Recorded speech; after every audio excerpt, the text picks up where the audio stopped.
Assalamualaikum warahmatullahi wabarakatuh. Kenalkan, nama saya Reza Dinareka Putra dengan NPM 24032010188. Saya dari Fakultas Teknik dan Sains, jurusan Teknik Industri UPN Veteran Jawa Timur. Kali ini saya akan melakukan presentasi latihan fungsi beta, contoh soal, dan solusi lengkapnya. Dalam PPT ini ada keterkaitan dengan teknik industri, yang kedua ada pembahasan teori, yang ketiga teori dasarnya, yang keempat contoh soal dan pembahasannya, yang kelima aplikasi nyata, yang keenam adalah kesimpulan. Keterkaitannya dengan teknik industri. Dalam dunia teknik industri, berbagai proses produksi dan operasi mesin selalu menghadapi ketidakpastian, seperti waktu, kegagalan komponen, keandalan sistem, hingga distribusi waktu kerja mesin. Untuk memahami dan mengukur ketidakpastian ini, diperlukan fungsi matematika yang mampu memodelkan fenomena tersebut secara tepat. Salah satu fungsi penting yang digunakan adalah fungsi gamma. Fungsi gamma tidak hanya menjadi dasar bagi berbagai distribusi statistik, seperti distribusi gamma dan distribusi Weibull, tapi juga memiliki peran krusial dalam analisis keandalan, atau disebut reliability analysis, dan prediksi waktu kerusakan mesin. Dengan demikian, pemahaman terhadap fungsi ini membantu insinyur industri meningkatkan efisiensi, mengoptimalkan perawatan mesin, dan memperkirakan umur sistem secara lebih akurat. Yang kedua yaitu pembahasan teori, yang di mana pembahasan teori ada dua, yaitu intensi faktorial dan pemodelan keandalan. Kita bahas ke intensi faktorial dulu. Fungsi gamma memungkinkan perhitungan faktorial untuk bilangan kompleks atau pecahan, sebuah konsep yang mustahil dengan definisi dasar yang dengan rumus F per Dx. Yang selanjutnya ada pemodelan keandalan. Konsep ini muncul dalam distribusi statistik seperti distribusi gamma dan Weibull, yang sering digunakan untuk memodelkan waktu kegagalan atau kerusakan mesin. Teori dasar definisi dan sifat matematis nilai khusus gamma 1/2 sama dengan akar pi.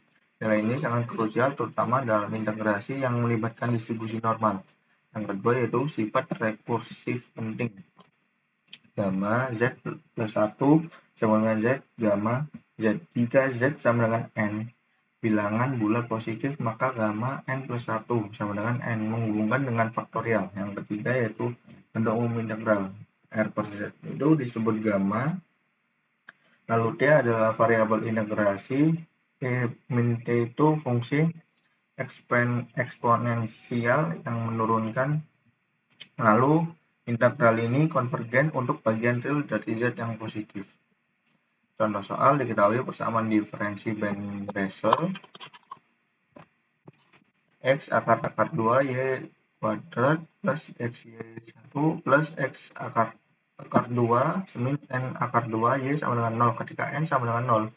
Solusinya adalah fungsi Bessel jenis pertama yang didefinisikan melibatkan fungsi gamma dalam deret yang ketiga.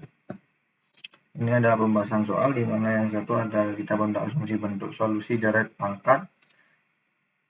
Yang kedua itu ada turunkan fungsi 2 kali untuk bisa disubstitusikan kembali ke persamaan Bessel. Yang ketiga yaitu substitusikan ke persamaan Bessel. Kita substitusikan turunan ke persamaan Bessel, lalu kita kelompokkan suku-suku yang memiliki pangkat agar bisa didapatkan hubungan antar koefisien, relasi koefisien. Selanjutnya kita akan ke koefisien. Nah, kenapa ini hasilnya? Dari sini kita dapatkan hubungan antar koefisien yang disebut relasi rekursif yang akan membentuk pola deret solusi. Selanjutnya itu ada tentukan pola koefisiennya. Terlihat bahwa pola koefisiennya berulang secara teratur pergantian tanda positif dan negatif.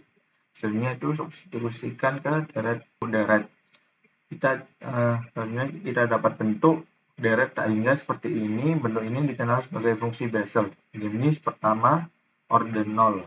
Selanjutnya itu hubungkan dengan fungsi gamma karena R dan pi sama dengan K plus 1 sama dengan K, maka fungsi gamma muncul faktorial. Nah, ini faktorialnya muncul fungsi gamanya.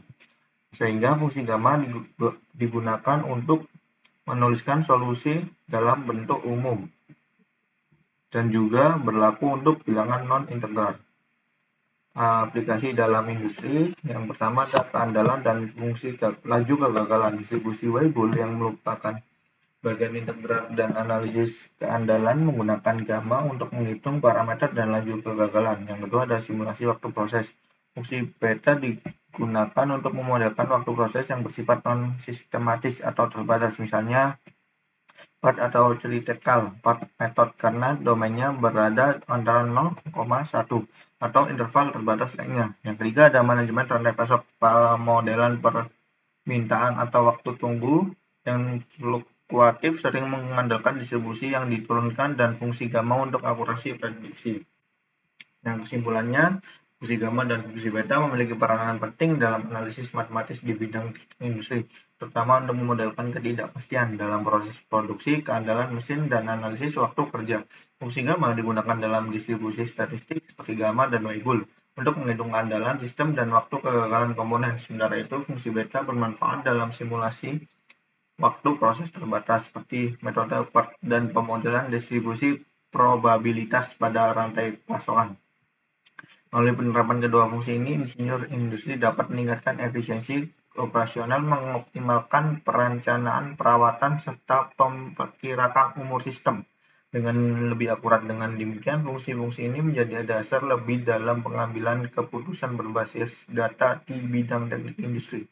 Oke, sekian dari saya, kurang lebihnya mohon maaf. Matematika adalah hakim tertinggi, tidak ada banding di atas keputusannya. Terima kasih. Assalamualaikum warahmatullahi wabarakatuh.